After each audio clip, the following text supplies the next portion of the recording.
Okami.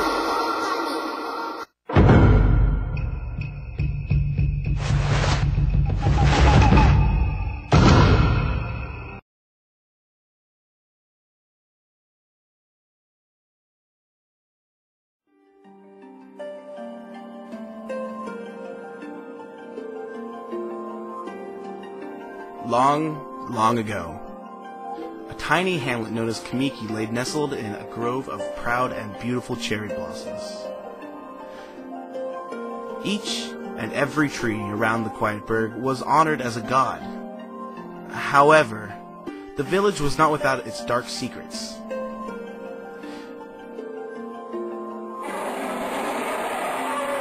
To satiate the appetite of Orochi, a fearsome cave-dwelling beast, a young maiden was offered as a sacrifice at the annual festival. With a body like a mountain and 8 heads mounted on necks the size of tree trunks. Its blood-red eyes alone were said to curse anyone who gazed into them. No one dared disobey the horrific beast.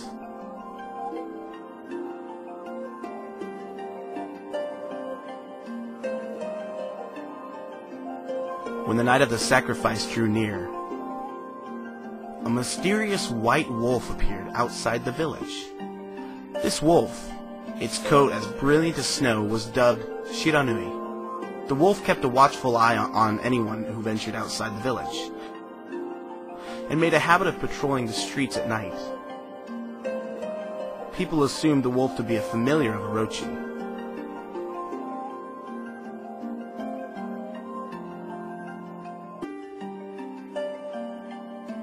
One villager took it upon himself to face the fearsome Shiranui. The warrior Nagi attempted many times to challenge the wolf, but his attempts were thwarted by Shiranui's swift movements.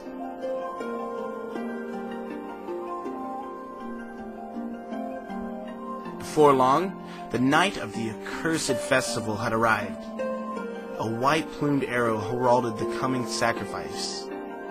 Piercing the sky, the arrow sunk its shaft squarely into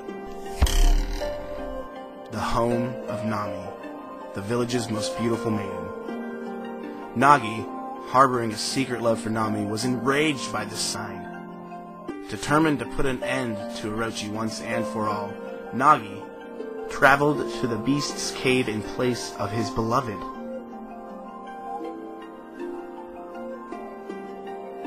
The Moon Cave, a place as dark as evil itself, served as Orochi's home, and Nagi stood bravely before the entrance.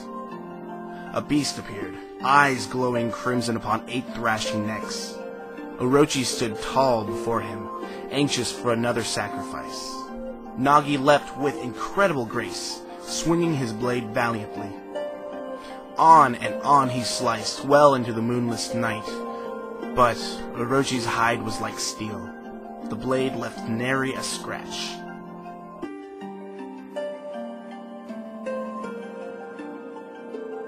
At long last, Nagi, his energy spent from the intense battle, dropped to his knees, fatigued and gasping for breath. He knew he was staring death in the face. It was then that the wolf appeared. As if to protect Nagi, it stood its ground before Orochi. In the darkness of the cave, the wolf's coat shone brilliantly.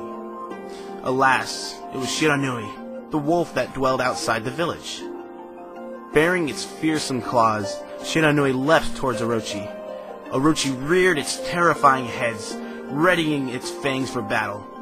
The two beasts struggled wildly, thrashing in the darkness.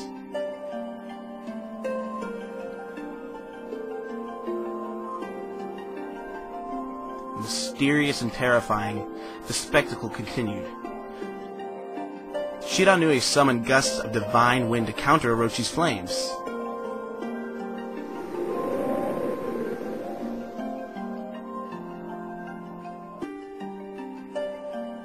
As Orochi closed in on Shiranui, sharpened claws glistening, a gigantic tree suddenly sprouted forth, shielding the wolf.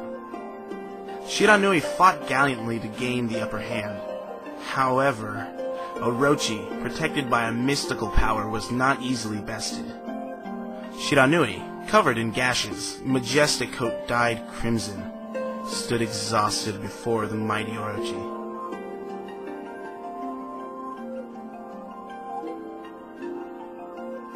Orochi saw a chance to strike what would be the final blow. But Shiranui refused to give in. With its last ounce of strength, the majestic wolf gazed heavenward and unleashed a mighty howl. Suddenly, the black clouds overhead dissipated.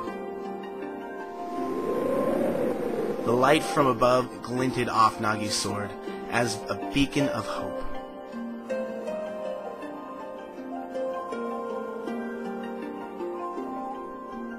Guided by his sword, Nagi, who had been taking shelter in the shadows, stood proudly to face his adversary.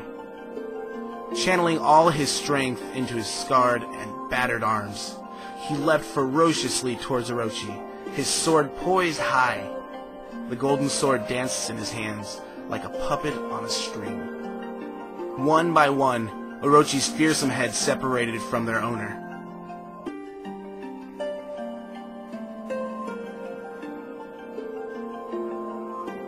Orochi's broken body collapsed in a lake of its own blood. In that instant, the curse that plagued the villagers was lifted. As the battle subsided, the sun shone once again in the sky. Shiranui had succumbed to Orochi's poison and struggled to breathe. Nagi scooped the beast into his arms and returned to Kamiki. When they reached the village, Shiranui was no longer moving. The village elder gently stroked the wolf's head. In response, Shiranui let out a hoarse and pitiful bark, then closed its eyes and drifted off as if into a slumber.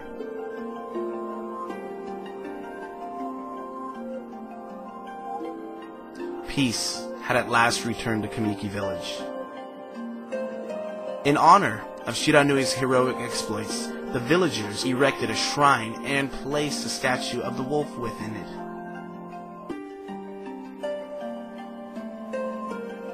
Nagi's sword was christened Tsukuyomi and placed inside the moon cave.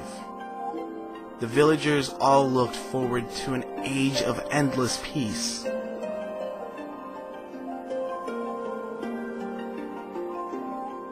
However, this is not the end of the story. There is more to this tale than most people know. 100 years had passed since Nagi and Shiranui's heroic exploits. It happened so quickly that no one in the village even took notice.